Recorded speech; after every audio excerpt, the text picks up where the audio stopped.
Bonjour à tous et bienvenue sur Crypto Signal. Aujourd'hui, on va travailler sur la price action en partie. C'est ce qu'on vous a montré sur la vidéo d'hier où on avait dit que on aurait potentiellement ici une correction vers le bas en fonction de la liquidité. Donc on va travailler ça. On va expliquer pourquoi ça s'est passé et voilà où est-ce qu'on en est maintenant sur cette correction. La deuxième chose qu'on va faire également, c'est que on va aller voir une news que j'ai un petit peu survolée hier, mais qui en fait comporte des aspects intéressants. C'est le fait que Tether commence à miner du Bitcoin en Uruguay et c'est quelque chose de finalement assez important. En tout cas, on va l'analyser sous un autre spectre, vous allez voir, et on peut ici potentiellement comprendre que finalement c'est une news assez majeure que, encore une fois, j'ai survolé un petit peu hier, mais à la réflexion qui a quelque chose de relativement important à nous dire. On passe en partage d'écran, j'en profite pour dire à ceux qui le souhaitent de ne pas hésiter à s'abonner, activer la cloche de notification, venir éventuellement nous rejoindre sur le Discord, dont le lien est en description de la vidéo. Allez, on lance cette vidéo et on est ici sur Bitcoin face au dollar. Toujours dans cette structure 4 heures, on va pas revenir sur la daily.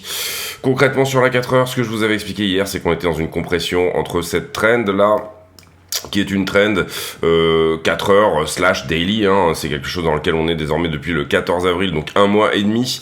On n'arrive pas à repasser ici, et vous le voyez, on est dans une forme de canal descendant. Et puis, on avait ici cette trend assez agressive d'accumulation à l'inverse, qui tenait plutôt pas mal, mais qui, vous le comprenez, pour le coup, elle est une vraie trend 4 heures. On est vraiment ici sur, on regarde vraiment la structure en 4 heures. On avait une structure 4 heures qui était haussière, qui est pas forcément nécessairement en train de passer baissière. Mais vous voyez ici on fait un corps de bougie entier en dessous de cette trend, donc on perd cette trend, on pourrait même désormais l'effacer, c'est ce qu'on va faire d'ailleurs. Et pour le coup, vous comprenez que la résolution de ce mouvement, de cette accumulation-là, c'est plutôt retrouvé vers le bas. On a manqué de momentum, il y avait trop de liquidité en bas, il y a des choses qui ont fait que finalement on a perdu cette trend. Donc ça c'est relativement important à comprendre. Si jamais on regarde celle-ci, qui est une trend déjà un petit peu plus vieille, en l'occurrence c'est une weekly. Hop, c'est une weekly, donc ici on n'aura pas de résolution de toute cette histoire-là avant de faire une bougie weekly directement en dessous de cette trend-là. Vous voyez ici que j'ai mis ma trend d'une bougie d'accumulation à une bougie d'accumulation et pour l'instant on la tient, celle-ci. Donc depuis le bottom au 16 000 et quelques, on arrive à tenir cette trend et on ne fait pas de clôture en dessous. C'est plus ou moins bien évidemment la pente de ce mouvement sur le long terme. Donc, important de comprendre, on s'est fait rejeter par la trend de distribution, celle qui est baissière. On a perdu la pente de la 4 heures, donc on est ici probablement en train de se diriger, et c'était le scénario privilégié sur la chaîne, dans la zone qui se trouverait entre 26 800 et 26 400.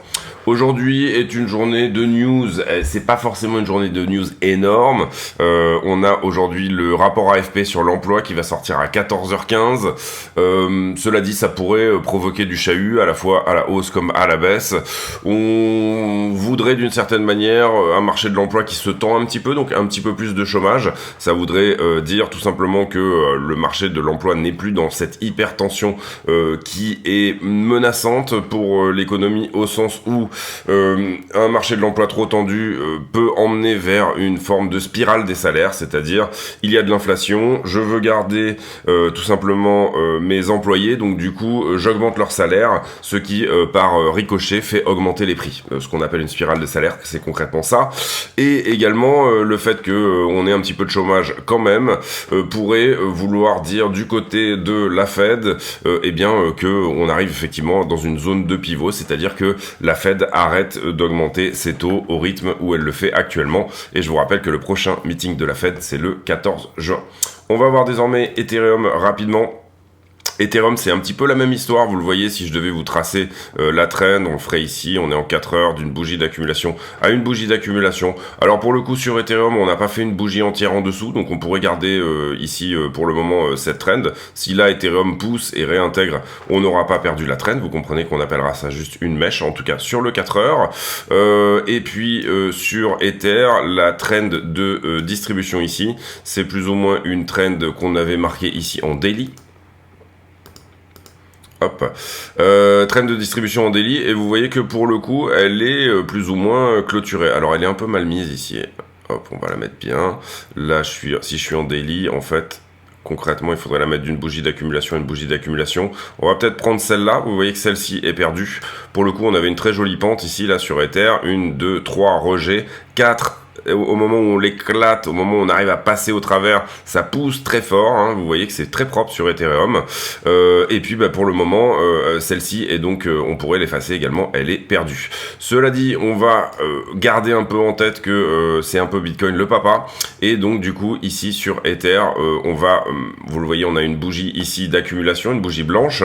Donc on va garder ici cette bougie blanche comme, enfin on va considérer que ceci est désormais la nouvelle trend. Donc en l'occurrence, sur Ether, la trend d'accumulation ici n'est pas perdue, contrairement à Bitcoin. Et eh bien, on a une nouvelle trend en daily. On vient d'aplatir la précédente, celle que je vous avais montrée quand on s'était posé par ici. Celle-ci a été aplatie, elle a été sortie. Accélération au moment où on la casse. Et en l'occurrence, ici, on peut désormais se dire que on est peut-être en train d'attaquer sur Ether le point pivot qui est à 2000 $. Donc Ether nous donne peut-être ici la résolution de ce mouvement dans son ensemble, qui serait peut-être une résolution haussière encore une fois. Si on prend le Fibonacci de cette dernière hausse ici, donc vous le voyez, ici je vous ai mis un Fibo sur la hausse dans son ensemble, et qu'on trace plus ou moins une zone où Ether pourrait éventuellement trouver, on va dire, une résolution haussière, un plus bas, hein, une box d'achat ici. La zone de rechargement se trouve entre les 0,618 et 0,786, quelque part entre 1824 et 1793 $, donc quand même 70 $ plus bas. On voit que Ether corrige un petit peu moins que Bitcoin sur la zone. D'ailleurs, c'est assez flagrant sur le Ethereum contre BTC qui s'apprécie de 0,32%. Et là, en l'occurrence, vous le voyez, c'est extrêmement propre. Cette trend d'accumulation ici est ce point duquel, on va dire, eh bien, Ether se remet bien par rapport à Bitcoin, entre guillemets. Est-ce que c'est augure une altcoin season ou pas? Ça, c'est à vous de juger.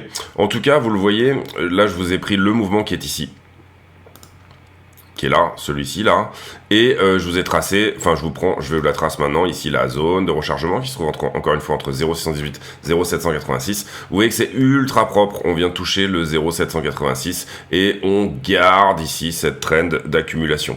Trend d'accumulation, encore une fois également très propre ici, vous voyez que pour le moment ça tient. Est-ce que ça devrait corriger plus ou pas? Pour moi je pense qu'on va redépasser ici ce point là, c'est-à-dire les 0,070, je pense, voilà, que ça va tenir et qu'on était en bas de quelque chose quand on a touché ici les 0,061. Donc je pense que Ether est désormais dans de plutôt bonnes dispositions par rapport à Bitcoin pour réagir. Cela dit, une plutôt bonne nouvelle pour Bitcoin, encore que, et vous allez voir que je vais ici bien vous décortiquer cette information. J'ai passé assez rapidement sur cette information hier, qui était de dire que Tether est en train de monter une crypto venture en Uruguay pour du minage de Bitcoin. Excusez-moi, c'est un peu poussif au niveau de la manière dont je parle. Autant pour moi, je suis pas forcément quelqu'un qui est extrêmement du matin, d'une manière avec de l'énergie renouvelable. Donc ça, c'est une news qui pourrait passer un petit peu à la trappe. Oui, bon d'accord, Tether diversifie un petit peu ses investissements, etc. Mais il faut se rappeler plusieurs choses. Il faut se rappeler que d'abord, Tether, en théorie, doit être backé uniquement par des bons du trésor en dollars. Désormais, l'idée au niveau des stablecoins, c'est que effectivement, vous ayez des bons du trésor en dollars. Donc qu'est-ce que ça veut dire? Est-ce que ça veut dire qu'ils sont en train ici simplement de allouer une partie de leurs bénéfices, et j'avais fait une vidéo là-dessus qui expliquait que les bénéfices qui sont affichés par Tether et USDT ne sont pas réellement possibles, qu'il y a probablement ici une manipulation de ce que tout simplement Tether nous dit par rapport à leurs bénéfices. On va dire que si jamais ils ont effectivement respecté les règles de Bons du Trésor, ça n'est pas possible qu'ils aient fait les résultats qu'ils nous ont montrés au niveau du trimestre 1 2023. C'est quelque chose qui voudrait dire qu'ils ont parfaitement timé le marché. Et en général, vous comprenez bien que parfaitement timer le marché, ça n'existe pas. Donc voilà, donc ça c'est important. Tether qui est vraisemblablement ici un peu en train de nous mentir. En tout cas, on ne sait pas ici pourquoi ils postent autant de profits, ou en tout cas, si jamais ils ont respecté les règles. Donc est-ce qu'ils ne respectent pas les règles tout simplement, ou alors est-ce que on est sur quelque chose d'autre? Là où c'est extrêmement important également de décortiquer cette information, et c'est là qu'on va toucher vraiment au cœur du sujet, c'est, rappelez-vous, quel est le dernier stablecoin qui a investi dans du Bitcoin ou qui a commencé à se backer par du Bitcoin. C'est un stablecoin qui a été attaqué par la suite, extrêmement décrié, montré comme un Ponzi, et je vous le donne dans le mille, il s'agit de Terra Luna, bien évidemment. À l'époque, Do Kwon avait dit, on va commencer, grâce au profit fantastique qu'on est en train de faire, à backer le Terra Luna, enfin tout l'écosystème, à le backer sur du Bitcoin. Donc ils avaient acheté assez fortement du Bitcoin. Ils en avaient acheté même, je me rappelle, au spot. À l'époque, ça avait créé un mini pump. Et puis ensuite, malheureusement, quand Terra Luna avait été attaqué, on a désormais plus ou moins des preuves que tout ça était une opération montée de toutes pièces, mais théoriquement, un stablecoin doit pouvoir résister à ça, y compris un stablecoin algorithmique. Là, en l'occurrence, sur Terra Luna, ça s'était pas bien mis en place. Eh bien, ils avaient du coup distribué tous ces bitcoins qu'ils avaient en réserve à des market makers pour défendre tout simplement la perte, c'est-à-dire faire des rachats de Luna à l'époque, donc faire des rachats de Luna en masse, de manière à ce que tout simplement le fait on mint énormément de Luna, puisqu'il y avait une désadoption de l'UST, donc le stablecoin de Terra, et bien à ce moment-là, on avait inondé le marché de Bitcoin, et bien évidemment, quand vous vendez du Bitcoin, vous comprenez bien que ça fait baisser le prix. Donc du coup, ça avait été en fait une sorte de cercle vicieux qui, du coup, avait fait tomber Bitcoin, lui-même faisant encore plus tomber tout l'écosystème Terra Luna, et ainsi de suite, etc. L'idée était plutôt bonne au départ de la part de Do Kwon. Elle était plutôt bonne, le fait de backer en tout cas sur quelque chose. Je pense qu'il aurait fallu ici prendre peut-être un petit peu du gold, peut-être prendre effectivement, enfin garder du cash tout simplement également, mais l'idée de prendre du Bitcoin était plutôt une bonne idée, en tout cas pour backer leur stablecoin algorithmique, c'était plutôt quelque chose qui était intéressant. Le problème étant qu'ils n'ont pas eu le temps d'en acheter suffisamment pour que ça soit effectif et que ça soit réellement, que ça fonctionne. La deuxième chose également, c'est que à un moment donné, Luna a suspendu plus ou moins la manière algorithmique dont devait se faire le fait de tout simplement minter encore plus de Luna, etc. Et en fait, le DPEG a opéré au moment où il y a eu effectivement une désadoption, où les gens sortaient petit à petit de UST. Et malheureusement, ils n'ont pas laissé l'algorithme faire son boulot, mais en théorie, c'était pas une extrêmement mauvaise idée. En tout cas, ça a donné effectivement au stablecoin algorithmique, et excusez-moi, j'ai fait très long là-dessus, une très mauvaise presse. Mais ici, vous comprenez que c'est pas la même chose. USDT n'est pas un stablecoin algorithmique, c'est un stablecoin à part entière. Théoriquement backé, encore une fois, sur des bons du trésor, et théoriquement sur des bons du trésor avec une maturité à court terme.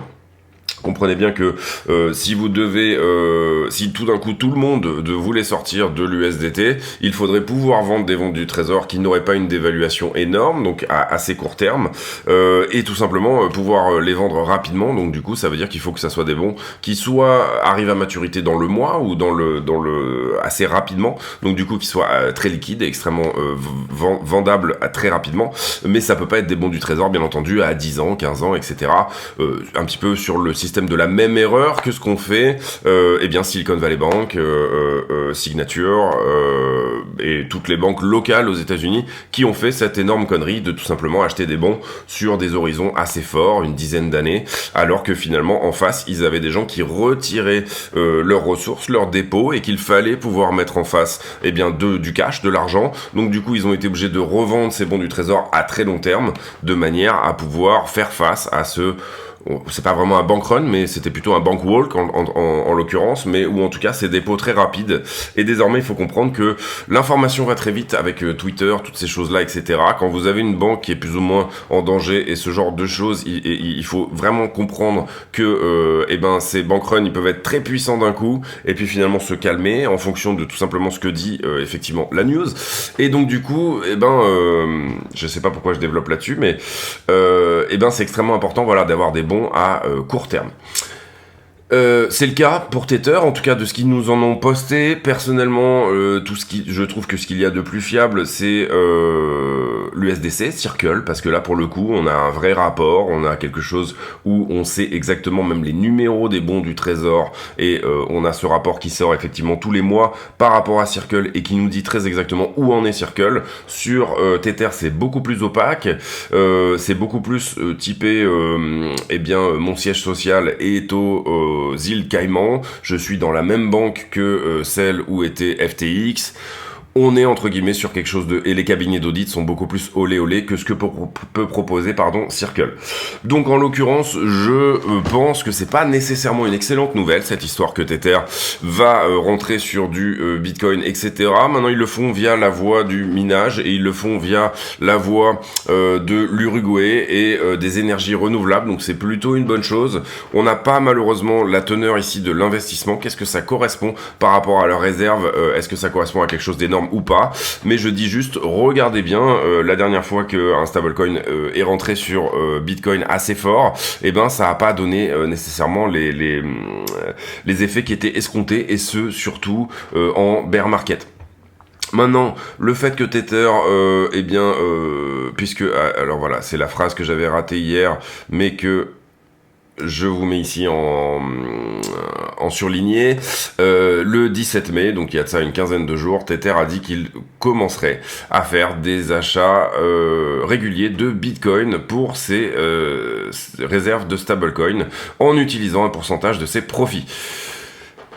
Donc ça revient à ce que je vous disais, c'est-à-dire c'est pas uniquement du minage Bitcoin, etc. en Uruguay, on parle aussi de la part de Tether d'investir réellement sur Bitcoin. Plutôt une bonne chose, puisqu'on quand on connaît la puissance financière de Tether, plutôt une bonne chose. Plutôt une mauvaise chose si jamais à un moment donné on a un bank run sur Tether, ça veut dire on vend du Bitcoin et probablement on le vend au spot. Donc du coup, ça nous dit trois choses différentes. Ça nous dit que c'est plutôt un bon moment pour acheter du Bitcoin. En tout cas, c'est ce que dit Tether. Et d'une certaine manière, je pense pas qu'ils aient des branques au niveau de tout ce qui est les conseils qu'ils peuvent avoir, etc. en crypto. Moi, je le dis depuis un bon moment que partout entre 15 000 et 25 000 $, c'est intéressant d'acheter du Bitcoin. 15 000, même les prix actuels, ça reste des points d'achat intéressants. Maintenant, il faut garder quand même un petit peu de cash au cas où on aille sous les 10 000, mais je ne pense pas que ça soit dans les tuyaux. Si on y allait, en tout cas, ça voudrait dire signe noir, très mauvais événement, entre guillemets, macro pour y aller. La deuxième solution, la deuxième chose importante, c'est attention en bear market. Si Tether a une énorme réserve en Bitcoin, et qu'il y a un bank run sur Tether, ça veut dire pression baissière sur Bitcoin. Et la troisième chose importante, c'est considérant la puissance financière de Tether, on peut s'attendre éventuellement à ce que cette pression acheteuse de la part de Tether, qui veut encore une fois constituer une partie de ses réserves en Bitcoin, à ce moment-là puisse être haussière. Donc ça, c'est les trois bonnes et mauvaises choses qu'on peut voir dans cette news-là. Je pense qu'on a pas mal couvert les autres news dernièrement. Après le reste pour moi, voilà, ça reste pas extrêmement intéressant. Aujourd'hui, on passe devant le Congrès en ce qui concerne le rehaussement du plafond de la dette, qui nous laisserait tranquille un petit peu pour les 2 prochaines années. Donc ça, j'ai fait toute une vidéo là-dessus. N'hésitez pas à la voir si ça vous intéresse. À 14h15, encore une fois, on aura le rapport ADP qui va nous dire combien de nouvelles personnes cherchent un boulot, combien de nouvelles personnes viennent de récupérer un boulot. On aura également le PMI et l'ISM Manufacturing, voilà des indicateurs sur la santé de l'économie américaine. On va dire que si on reste sous les 50, c'est pas forcément extrêmement bon. Et vendredi, excusez-moi, le rapport ADP c'est demain, autant pour moi, je suis vraiment désolé. Aujourd'hui, on a surtout des présidents de Fed qui parlent, et le rapport ADP sera demain à 14h15, puisque oui, on est mercredi et il s'agit de jeudi. Autant pour moi, j'avais noté que c'était toujours 2 jours avant. Pour moi, le ADP était toujours 2 jours avant le Employment Report, et non. Et le rapport officiel sur l'emploi, on en a déjà parlé hier également, le taux de chômage aux États-Unis. Les données en Chine qui sont apparemment décevantes, et les futurs sur les US stocks qui du coup dévissent un petit peu sur cette news là. Très bon point d'achat également sur, je pense, de tout ce qui est des actions tech chinoises, ou en tout cas chinoises cotées à l'étranger. Ensuite, on continue sur la liquidité, mais avant ça, bien évidemment, on envoie la page de pub.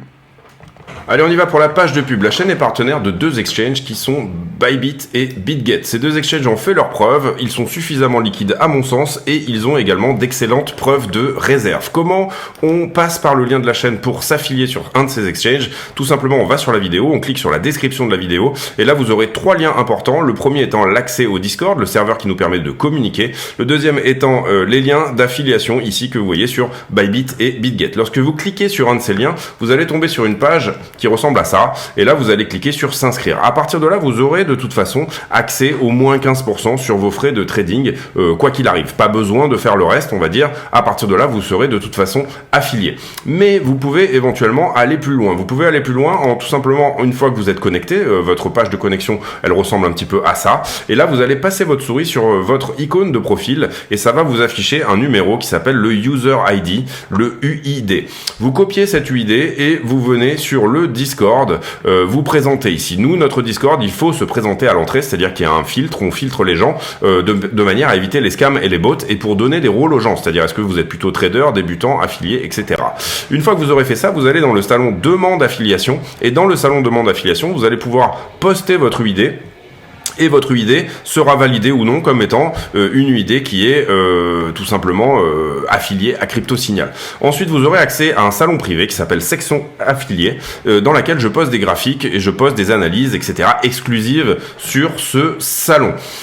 Il y a aussi une possibilité de participer à un tirage au sort. Pour participer à ce tirage au sort, il faudra également déposer 100 USDT, en plus de s'inscrire et de faire toutes ces démarches-là, déposer 100 USDT sur un de ces 2 exchanges. À partir de là, l'exchange me le dira, et ils me diront que vous avez, entre guillemets, le statut de super affilié. Le statut de super affilié, vous n'êtes pas obligé de trader ces 100 USDT d'ailleurs, ils peuvent très bien juste rester sur la plateforme quelques temps, le temps que vous soyez validé, et puis une fois que vous êtes validé, vous pouvez les enlever, vous en faites ce que vous voulez, mais ça vous permettra de participer à un tirage au sort tous les 20 affiliés de 200 USDT. Donc le premier tirage au sort, il sera sur 20 affiliés, le deuxième sera sur 40, une chance sur 40 de gagner 200 USDT, le troisième sera sur 60, une chance sur 60, etc.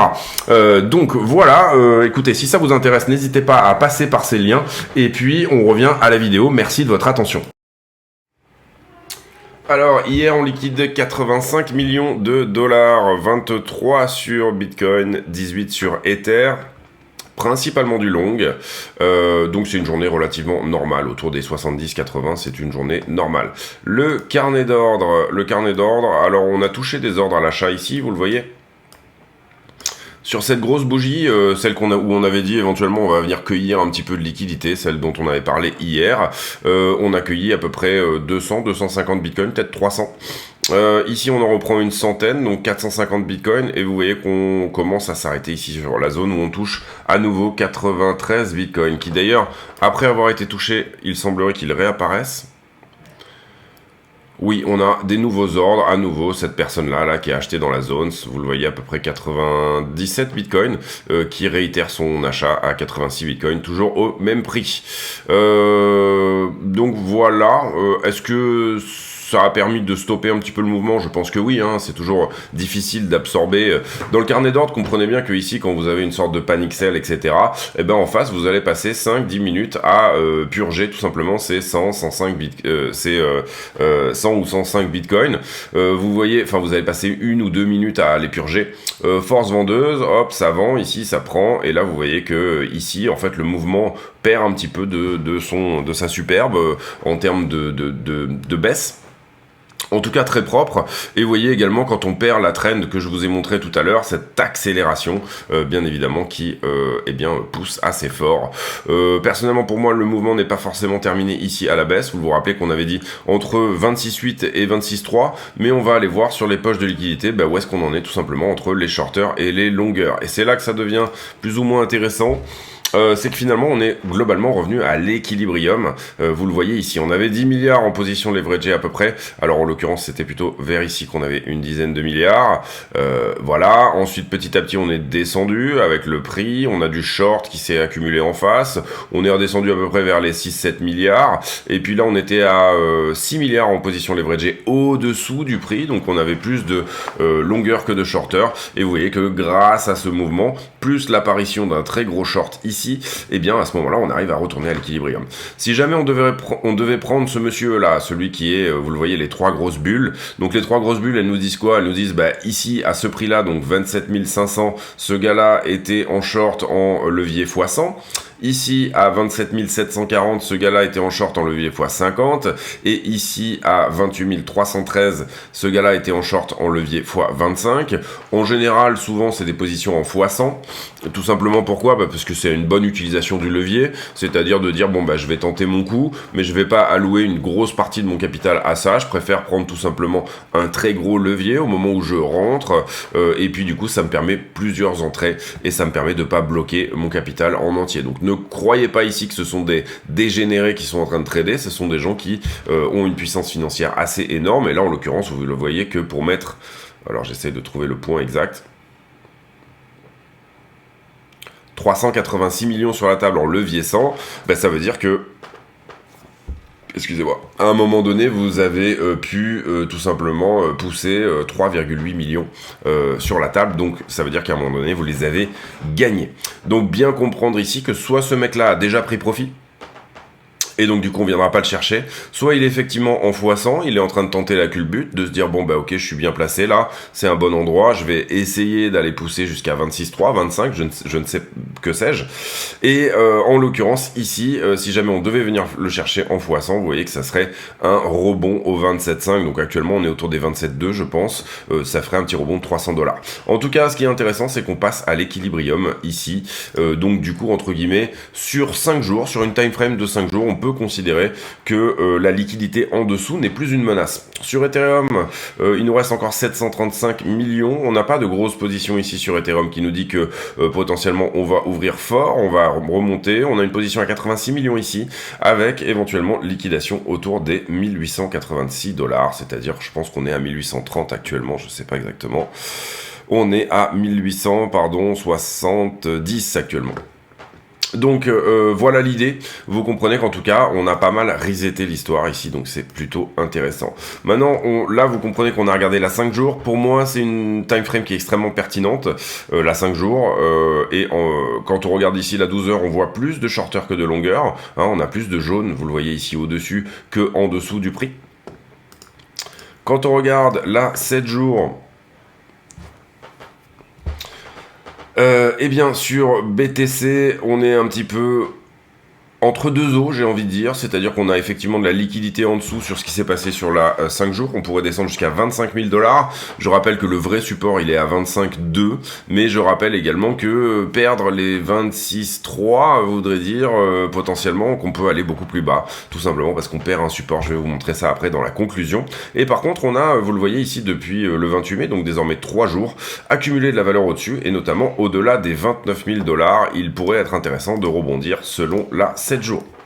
Personnellement, je suis plutôt dans l'idée, en tout cas en voyant là ici la liquidité, que on va dépasser les 30 et que après il y aura quelque chose de pas très bon qui va nous emmener à 22. C'est mon avis depuis plusieurs semaines. Maintenant, les choses ne se mettent pas forcément dans le théâtre d'opération exact et la time frame que j'aimerais. On peut sentir les choses, bien évidemment, en trading et en crypto, et c'est pas pour ça qu'on a, bien évidemment, le bon timing. Ici, deuxième chose, vous voyez qu'on est venu prendre, on est venu taper fort dans la 1 mois, on est venu taper fort dans les shorts. Pour l'instant, on est en train de recorriger, donc on est plutôt en train de suivre la 1 semaine. Est-ce que réellement, il y a encore de la valeur là-dessus? Est-ce que les gars qui sont rentrés finalement là, ici, autour du 11 mai, sont encore en trade, en levier? La 1 mois, elle a un peu moins de pertinence. Elle nous donne de la force, en tout cas je trouve, elle peut donner des choses intéressantes si tout cela était des shorts de couverture. C'est-à-dire, ici, je pratique de l'achat Bitcoin, par exemple, et en même temps, j'ouvre un short en levier pour hedger mon portefeuille au cas où on ait une baisse. Donc ces mecs-là ici qui ont ouvert des shorts de couverture, vous comprenez que sur toute la baisse qui est là, et ben finalement, ils ont hedger leur portefeuille est le même grâce à cette position en levier, et ça serait plutôt le cas au niveau bien évidemment des shorts, donc avec le fait d'ouvrir un trade contrarien par rapport à tout simplement la position que vous avez sur votre portefeuille d'investissement. Troisième chose ici, on a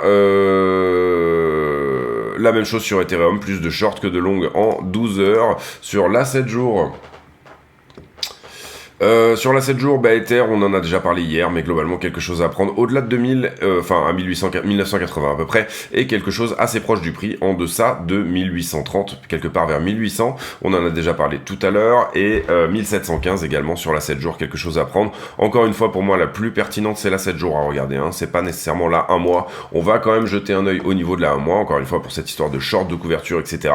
Position très longue dans le temps, effectivement, quelque chose à prendre au-delà de $2000, et quelque chose à prendre en deçà des 1600, mais ça on en parle tous les jours, c'est quelque chose qu'on vient regarder assez souvent. J'ai oublié de faire les positions leveragées sur les positions en levier tout simplement. Donc on va les jouer assez rapidement. Concrètement, on avait fait la vidéo à peu près par ici. Ce point-là en longue n'a pas été pris. Ici, je pousse assez fort. Donc on avait du short ici, mais vous comprenez qu'il a été pris par le mouvement suivant. Là, on pousse jusqu'à 28,4. 28,4, globalement pas nécessairement, vous voyez, pas nécessairement de grosses positions ici dégueulasses. Là où c'est intéressant ici, c'est que malgré une baisse de prix, on a du long qui s'est ouvert, donc là il y a eu effectivement des contrats qui ont été fermés, mais la plupart des contrats qui ont été ouverts derrière le sont en long, donc du coup je pense qu'on peut mettre ici qu'il y a effectivement un point à prendre du côté des longueurs, mais on n'est pas extrêmement shorté à l'instant T, si ce n'est la grosse position, donc on doit pouvoir la trouver ici quelque part par là, en tout cas si elle s'est ouverte sur Binance. Également Ethereum. Donc on est forcément un petit peu shorté au top, mais ce qu'on recherche nous c'est les anomalies. Ethereum qui avait été plus shorté au top lui, à l'inverse de Bitcoin. Vous voyez que le mouvement a été fait, on est venu chercher ici là grâce à cette petite pique, le point qui est en haut, donc pour moi on peut enlever ça. Derrière, là c'est plutôt normal, à part ce gros long également, donc on peut estimer ici qu'on a été longué, en fait c'est quelque part là dans la bougie. Alors la question ici, vous le voyez ici, on n'a pas une temporalité parfaite, c'est est-ce qu'on a été longué au sein même de cette bougie et du coup cette position a déjà été nettoyée ou pas. Alors là bien évidemment c'est beaucoup trop précis pour qu'on puisse avoir sur du funding. Je rappelle que le funding est remis à jour toutes les 8 heures sur tous les exchanges, mais en l'occurrence ici on a tellement d'exchanges, je pense qu'on est... Vous le voyez ici, 1, 2, 3, 4, 5, 6, 7 exchanges à peu près. On a tellement d'exchanges qu'effectivement, ça sous-entend qu'avec le décalage, on a plus ou moins des choses quand même intéressantes à regarder sur le 5 minutes par rapport au funding. Donc il faut bien comprendre ici qu'on part de cet assessment, de cette idée que le funding réagit quasi instantanément, alors que effectivement il est mis à jour, je crois que c'est 4 fois par jour. Tac, tac, tac, tac, tac, tac, tac. Bon, ben, on a fait le tour. On va retourner ici sur la conclusion. Conclusion, bah, c'est que effectivement, à la perte de cette 4 heures, on a une accélération du prix vers le bas. On avait dit qu'il y avait de la liquidité en dessous, et en l'occurrence, c'est plutôt propre au niveau de ce que nous dit le prix. Derrière, qu'est-ce qui peut casser cette trend de distribution qui est là, cette 4 heures qui est ici, qu'on pourrait désormais noter comme une daily d'ailleurs, puisque c'est ce que j'ai fait. Je crois que je l'ai mise à jour tout à l'heure. Hein. Oui, donc c'est une daily. Donc au niveau de cette daily, c'est très propre au niveau des rejets, etc. Donc continuons de l'utiliser, puisque elle nous donne des infos intéressantes. Le niveau qui peut éventuellement venir attaquer cette daily, alors pour moi c'est la compression. Comprenez bien ici qu'on a bien évidemment un niveau de support. Alors là ça touche pas parfaitement, mais il faudrait mettre une petite bande, hein. Vous comprenez qu'on est dans une... Mais ici ça touche plutôt propre, etc. Plutôt propre ici. On ne perd jamais ce niveau sur des time frames daily, donc ce niveau là il a tenu, hein, et c'est le niveau des 26 300. Et en l'occurrence ici, le seul niveau qui est capable d'attaquer cette distribution là, eh bien c'est tout simplement effectivement celui-ci. Donc avec le temps, il se pourrait qu'on tienne ce niveau, et que pour le coup, donc là vous voyez on vient de visiter du coup cette box d'achat, et que pour le coup on arrive à sortir grâce à l'axe Y, c'est-à-dire le temps. Je vais me remettre en log ici. Grâce à l'axe Y, c'est-à-dire le temps, eh bien qu'on arrive à sortir tout simplement de cette distribution-là. Ça, c'est le premier scénario, le scénario le plus boule, entre guillemets, c'est-à-dire celui où finalement on fait cette espèce de triangle-là, on compresse jusqu'à la fin. En général, on pète ce genre de triangle à peu près autour des 2/3, et puis derrière, on tient le niveau, et puis on s'échappe vers le haut, donc on ne perd pas les 26 300. Ça, c'est le premier scénario qui, je pense, est le plus probable. Maintenant, vous comprenez que qu'est-ce qu'on tient ici, c'est qu'on ne veut pas attaquer plus que cette jambe-là. On n'arrive pas à attaquer tout simplement cette vallée. Ce qu'on appelle une vallée, c'est un U, un creux, et on n'arrive pas ici à l'attaquer. Donc ça, c'est plutôt une bonne chose. Mais cela dit, si jamais on arrivait à l'attaquer assez fort et qu'on perdait les 26,3, donc on continue finalement la structure ici en daily qui pour le moment reste toujours baissière, même si on a un petit changement de caractère ici, hein. Vous comprenez que ici on avait un plus haut qui était plus bas que le précédent, et vous comprenez qu'ici on a cette cuvette qui nous dit que peut-être on est dans quelque chose qui nous permettrait de changer de caractère, typiquement un double bottom, ici vous le voyez, un W comme ceci, qui a cassé, qui est actuellement en train de retester sa ligne de coup, l'enfoncer un petit peu, mais il peut très bien l'enfoncer jusqu'à la zone ici, encore une fois d'achat, et ensuite repartir. Donc là je reviens, excusez-moi, je réitère sur le premier scénario, qui serait celui qu'on est haussier, mais si jamais par contre on arrive à attaquer effectivement ce creux-là, et qu'on arrive à l'enfoncer littéralement, eh bien vous comprendrez que bien sûr le prochain support, il n'est pas avant les 24. On a quelque chose d'intéressant au 25,2, c'était le support précédent, c'est également ce qui a donné ici la cuvette qui est là. Donc dans, entre guillemets, le cas le moins un peu moins bull, voilà, on va appeler ça le mid bear, voilà, eh bien ça serait enfoncer et venir chercher, puisque là on avait monté ce joli plateau là, hein, sur la zone des 26,3, eh bien ça serait d'enfoncer et de plutôt venir visiter tout simplement la zone qui est ici. Maintenant, troisième scénario qui est encore plus bear, celui-ci, c'est plutôt de venir dans la zone de rechargement de tout ce mouvement là. C'est un scénario que nous on défend sur la chaîne depuis un petit moment également. Hop. Voilà. Ici, on avait un fair value gap, on avait quelque chose qui éventuellement pouvait nous dire, oula, attention, on a, je suis bien en log, oui, on a ici délivré un peu fort, même si on était un peu peut-être sur la réponse de ce gap-là également. Ce drop-là avait été assez violent, mais on a tendu l'élastique ici dans un sens, on l'a renvoyé dans l'autre, ça a renvoyé un petit peu plus fort. Donc vous comprenez aussi que c'est pour ça que les 25,2 est un point intéressant. Sous-entendu, ici j'envoie l'élastique dans un sens, ici je le renvoie dans l'autre aussi fort, mais le rebond est encore plus fort que l'élastique, d'accord, donc en gros je viens atteindre toute cette latéralisation ici dans cette zone là, peut-être une structure de distribution, pourquoi pas, et ensuite je reviens tester ce qui n'a pas encore été testé, c'est-à-dire les 25,2, pour repartir. Deuxième scénario encore une fois. Troisième scénario, eh bien on vient enfoncer plus bas, peut-être jusqu'à la zone de rechargement qui elle pour le coup se trouve entre les 21,2 et les 23. Alors là c'est un scénario qui est moyen terme très bear bien évidemment, un retour, donc une perte de quasiment 25% sur BTC Ethereum et tout le reste de la crypto peut-être d'autant plus. C'est un scénario qui est relativement bear, certes, mais du coup, à l'inverse, ce type de scénario-là, eh ben, on ne perd pas la grosse structure en weekly qui est ce creux majeur-là ne doit pas être perdu, puisque là, ça retournerait entièrement la structure. Vous comprenez que qu'est-ce que ça veut dire? Ça veut dire que pour le coup, on bouffe la totalité de la liquidité longue qui est partout dans cette zone, et c'est plus ou moins ce qu'on est en train de commencer à faire là, vous le voyez. Donc en l'occurrence, ça c'est intéressant. Et puis on repart avec un train complètement déchargé, puisque ne vous faites pas de doute. Ne vous faites pas de... Enfin, n'y voyez pas ici, mais si jamais on passe sous les 25, sous cette borne-là, tout le monde va appuyer sur le bouton short très fort et la liquidité, elle se trouvera bien évidemment plutôt au-dessus. Donc ça permettrait de renvoyer la balle dans l'autre camp beaucoup plus fort. Donc en l'occurrence, à moyen terme, ça serait pas très bon, mais à très long terme, bah, ça serait relativement intéressant de nettoyer toute cette liquidité. Puis finalement, vous comprenez ici, bon, alors, c'est bien qu'on ait fait ce mouvement-là, par exemple, parce qu'on a nettoyé une bonne partie de ce qui se passait là. Hein, d'accord, toute la liquidité qu'il y avait là. Maintenant, il y a pas mal de monde qui est probablement garé ici aussi. Donc pour moi, ça serait peut-être pas mal d'aller dans la zone en dessous. Et c'est quelque chose qu'on peut voir sur, notamment si on regarde là un mois, même si, encore une fois, je vous le dis, elle n'est pas d'une extrême pertinence. Mais hop, voilà, sur la un mois, on est là, voilà. Vous comprenez qu'ici, venir faire un tour sous les 22K pourrait être quelque chose d'intéressant à faire. Maintenant, quand on regarde là un mois, bon, vous voyez qu'on est au milieu de rien, entre guillemets. En tout cas, j'ai même peut-être presque plus de valeur au-dessus que de valeur en dessous, en tout cas sur ce qui s'est passé sur les 1 mois. On va regarder la 3 mois pour déconner.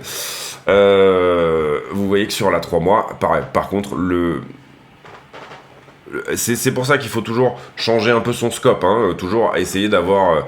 mais sur la 3 mois, sur ce qu'on peut considérer par exemple ici, tout cela étant du long de couverture, et c'est pour ça que je vous montre, eh bien je vous dis attention à ne pas avoir l'œil vraiment comme ça, comme si vous conduisiez une bagnole avec l'œil collé au pare-brise. Ou avec une caméra qui ne vous donne que ce qu'il y a de très petit devant. Vous voyez que sur la 3 mois, la valeur, elle est effectivement en dessous. Alors, on a de la valeur au-dessus. Et encore une fois, pour moi, qu'est-ce qui fait que, en général, d'une manière générale, les marchés boursiers sont haussiers à long terme et le Bitcoin également? Tout simplement que cette ouverture de short de couverture, eh bien, généralement, on vient la chercher. On laisse gagner les portefeuilles d'investissement au spot, mais on ne laisse pas gagner les futurs. En général, voilà, c'est relativement important de ne pas laisser gagner les futurs parce que ça coûte de l'argent à celui qui a pris le contrat d'en face. Néanmoins, vous comprenez ici qu'on a du monde en dessous et c'est ce que j'essaye de vous expliquer dans toute cette vidéo. Et du coup, j'ai encore fait une vidéo de 41 minutes. Donc, est-ce qu'on passe sur le scalping?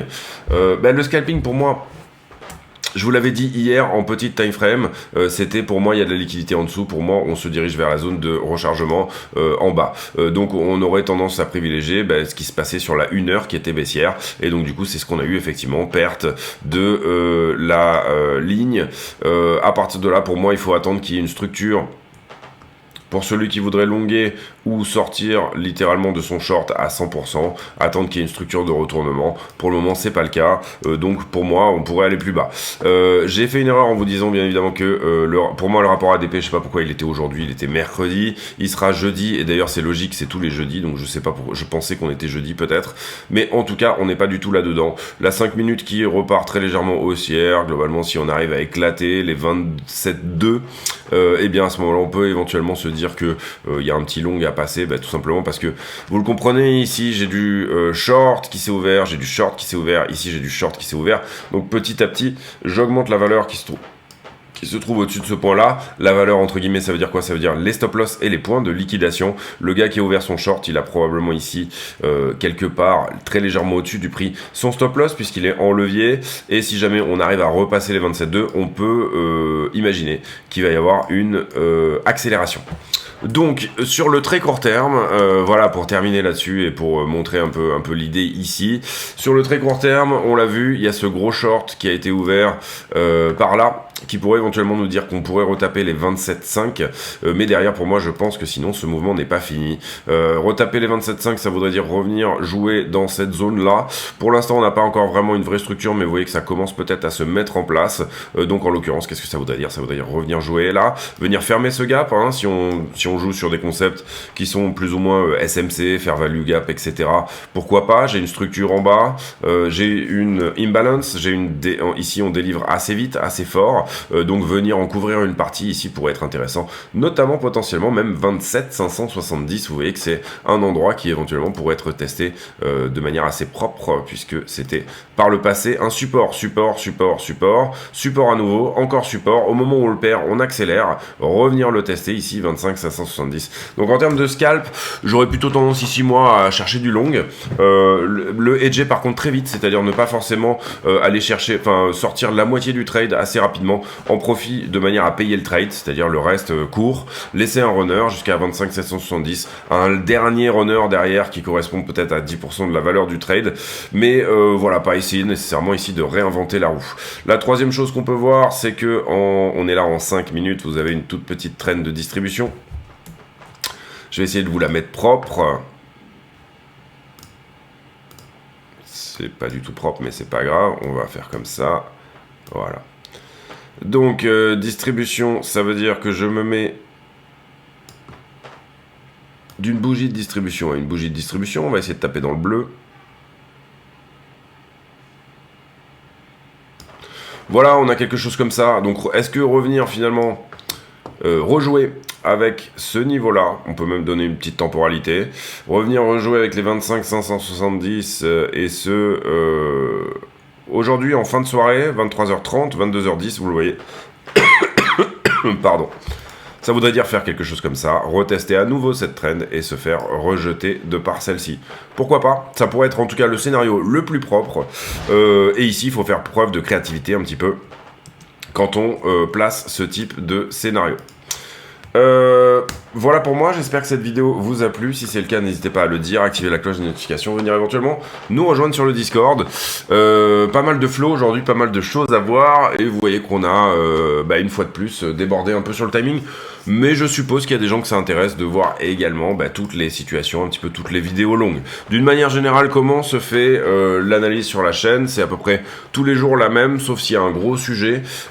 Parfois il m'arrive de zapper la liquidité, etc. Mais d'une manière générale, c'est de toute manière toujours comme ça. Analyse graphique, grosse time frame, éventuellement chartisme, etc. Les points importants et clés à surveiller sur la grosse time frame. Ensuite on va faire la news, c'est-à-dire qu'est-ce qui se passe tout simplement en termes de fondamental. Donc d'abord on a le technique, ensuite on a le fondamental, ensuite on a la liquidité, le sentiment, et on termine sur la partie scalping réellement, donc plus petite time frame, où on va ici aller creuser qu'est-ce qu'il pourrait se passer plus ou moins dans les 12 prochaines heures. Voilà comment ça se passe chez nous. Donc du coup, et la page de pub elle fait 2 minutes, donc n'hésitez pas, elle fait 2 minutes tout pile, n'hésitez pas à la passer, puisque si vous la voyez tous les jours, je comprends que ça puisse commencer à devenir énervant. Je vais certes la refaire, mais pour l'instant j'ai, je pense que vous avez vu mes cernes, j'ai pas mal de choses dans ma vie d'à côté qui jusque là ont été assez prenantes, mais là on revient sur une période où ça va être beaucoup plus cool, et où du coup on va pouvoir faire vraiment des choses un peu chouettes. Notamment j'ai envie de faire des sujets, c'est vraiment ce qui m'intéresse moi, c'est d'aller creuser des sujets sur la chaîne, donc ça va revenir assez fort. J'ai pour habitude en fin de vidéo de poser une question à la con, c'est-à-dire une question qui n'a rien à voir avec le prix du Bitcoin, mais qui nous permet de converser d'autres choses. En l'occurrence, la question du jour aujourd'hui, elle sera sur est-ce que vous avez un souvenir au sens objet, un souvenir particulier, un objet en particulier qui vous ramène en enfance. Est-ce qu'il y a quelque chose que vous avez gardé et qui, lui, est comme une Madeleine de Proust et vous ramène littéralement tout de suite en enfance? Sachant que j'ai dit un objet, mais en fait ça peut très bien être une odeur, un bruit, un son, ce que vous voulez, en fait un souvenir au sens large du terme. Allons-y pour élargir un peu les choses. C'était la question du jour, j'essaie d'en trouver une rapidement à la fin au pied levé tous les jours, parfois elles sont un peu plus intéressantes que d'autres, mais il faut que ça reste des questions à la con, donc ça reste des questions à la con quand même. Je vous laisse là-dessus, on se retrouve demain pour une nouvelle vidéo, j'espère que celle-ci vous aura plu. La news majeure c'est Tether qui investit sur du Bitcoin, est-ce que c'est une bonne ou une mauvaise nouvelle? Vous voyez que je vous ai montré un petit peu les trois différentes possibilités autour de tout ça, et moi personnellement je vous ai donné aussi mon avis sur ce que pourrait donner le prix dans les prochaines heures, mais également dans les prochains jours. Donc du coup, pour moi, mission accomplie. N'hésitez pas à avoir votre propre opinion, c'est très important. Je vous donne ici, moi, les outils, ma manière de réfléchir. J'utilise, vous le voyez, la structure, la liquidité, le chartisme, le fondamental également, donc les news, etc. Quel est le contexte, comment ça se passe. J'essaie d'avoir un prisme sur la totalité du marché. Donc ce que je vous donne, c'est plus une boîte à outils, mais vous devez avoir un scénario qui est différent du mien et voilà, avoir votre propre scénario, tout simplement parce que ce que vous allez jouer c'est votre propre argent et ça n'est pas le mien. Je vous laisse là-dessus, on se retrouve demain, passez une très bonne journée, à très bientôt, ciao.